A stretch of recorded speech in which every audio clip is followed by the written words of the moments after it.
It happened. We were moved real quick, and we have been inside a high-level meeting of Iraqi generals, American coalition general, and here just to tell you a little bit about what you just heard a little bit of, and it's still going on in the room, is Major Ryan. Okay, well, like you said, it's a very, very high-level meeting. We had a two-star Australian commander that we don't see that often. We had Brigadier General Campbell. He's the Assistant Maneuver Commander for MNDB Baghdad. Of course, we had our own Colonel Bannister, and then we had a whole bunch of Iraqi generals, which usually one or two will show up, but not all of them. Today, almost all of the bigwigs from the Rusafa Security District, one of the areas that we cover, we're here today, General Abood, among others, to discuss the issues of the Rusafa, to include VBIDs and overall security of the forces themselves. So, and the room is filled. I hope we got a lot of this on film. I'm pretty sure we did. For those of you who see this on altitude and also on DVD, it was filled with a lot of our coalition troops and other Iraqis. They're out in the hallway. And then looking behind us, for those on the cable, you can see the Iraqi convoy, all their vehicles here. I mean, the parking lot is suddenly full, Iraqi police and everything. Yes, Lieutenant General Kareem was the one that was heading up this meeting. I believe that is his first time to FOB Loyalty, where we're at today. As you can probably see behind me, there are a lot of vehicles because today it's the ISF, the Iraqi Security Forces, but it's all three of them, the Iraqi Police, the National Police, and the Iraqi Army. They all cover different areas, and throughout history, they've known to have internal strife within amongst themselves. So this is a good meeting for all their leaders to get together to discuss the issues, and they know that they have to get the entire ISF working together under one command to provide the best and most proficient security for the Baghdad area. And they were also talking about sharing security, sharing insurgent information, IED information. Right.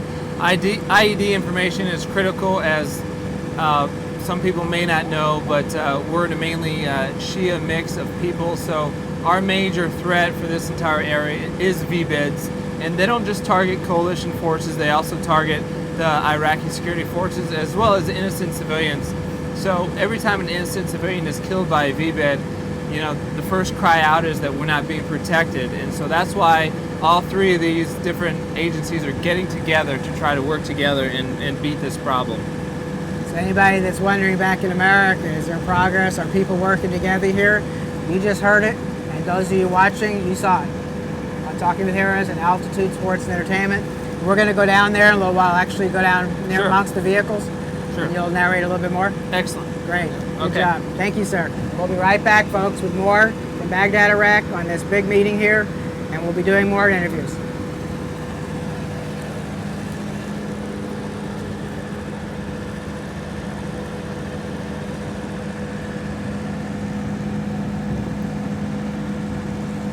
Yeah, leaving that equipment there was a good idea, because then they know to stay.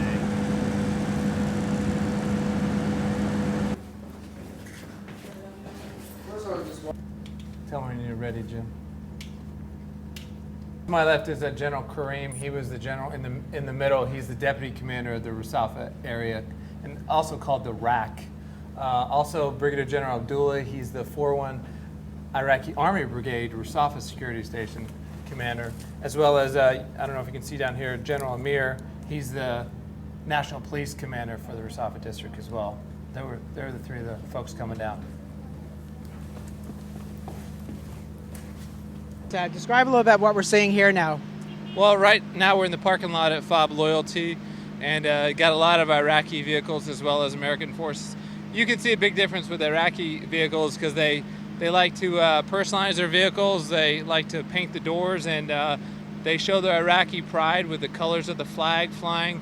Obviously, we don't do that in Iraq, number one, because we don't want to show up the Iraqi forces, but number two, that puts a bigger target on us. But it's great to see that they do it, and their forces are really coming along.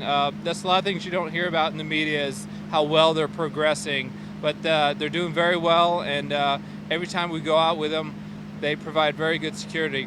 Recently, with the 7th Iman pilgrimage, there was 0 casualties at all, and they planned and coordinated every step of that trip, and that's the first time that 0 casualties have ever happened when they had a pilgrimage. So that's a good success story right there. How many people were on this pilgrimage? Oh, tens of thousands of people marching on this one, right? Last year they had this once a year. Last year there were problems, weren't there? Every year they have it, and of course they have it more than once a year because the 12th Iman is well coming out. They have a lot of different pilgrimages, and every year they tend to have some problems, and this is the first time that I know of that there's never been any incidents. So we can walk along, and you guys can show some Iraqi vehicles. If you want to go to the right, you can see the difference between a U.S. vehicle and then the Iraqi vehicle on its left. The Iraqi vehicle, not only is there protective shield in front of their main gun painted in Iraqi colors, but they have a huge Iraqi flag flying behind, as well as Iraqi flag symbols on the doors as well. On the roofs of the vehicles are newspapers that we produce called Baghdad Now. They're in Iraqi. It's for the Iraqi people to read. It's free. And it just tells them a little bit more about what's going on. This especially helps some of our poorer neighborhoods who, number one, don't get the news quickly sometimes, and also they get it free. So it's a great program for them. As you can see, right, Iraqi police vehicles, a lot of them are painted green, and we'll go check those out in just a second. But they like to come to FOB Loyalty. We have a great mess hall. We really take care of the soldiers when they come here, and it's a great place to start building partnerships with them. As you can see, the IP vehicles, Iraqi police vehicles as well. They have multiple colors. It's not just one color. But as you can see, the standard one that's being filmed right now, that pretty much looks like a U.S. vehicle. Just a little different stripes and all.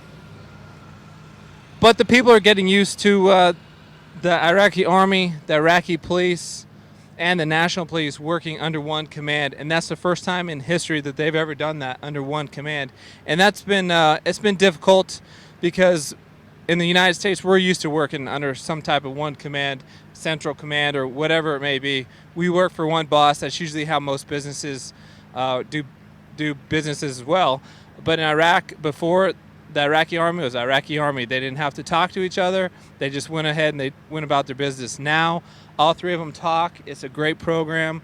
They're getting, all the generals get together as well as other leaders, and they talk about things that are going on, not just in their areas, but in Baghdad overall. And I believe the security situation is getting a lot better.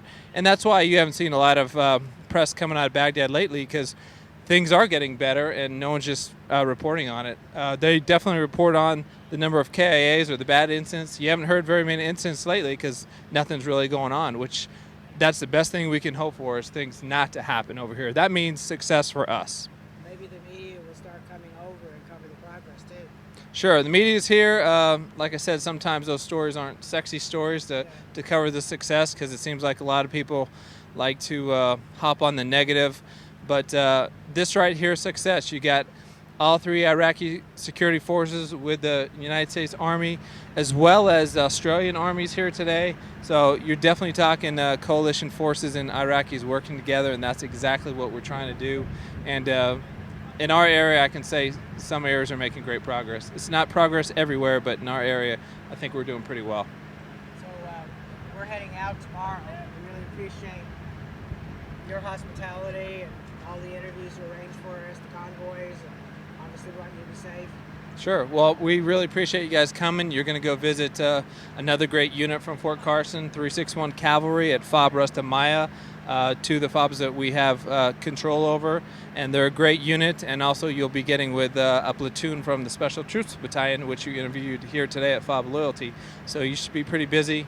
And we really do appreciate you guys coming out here and doing this for us and supporting the troops.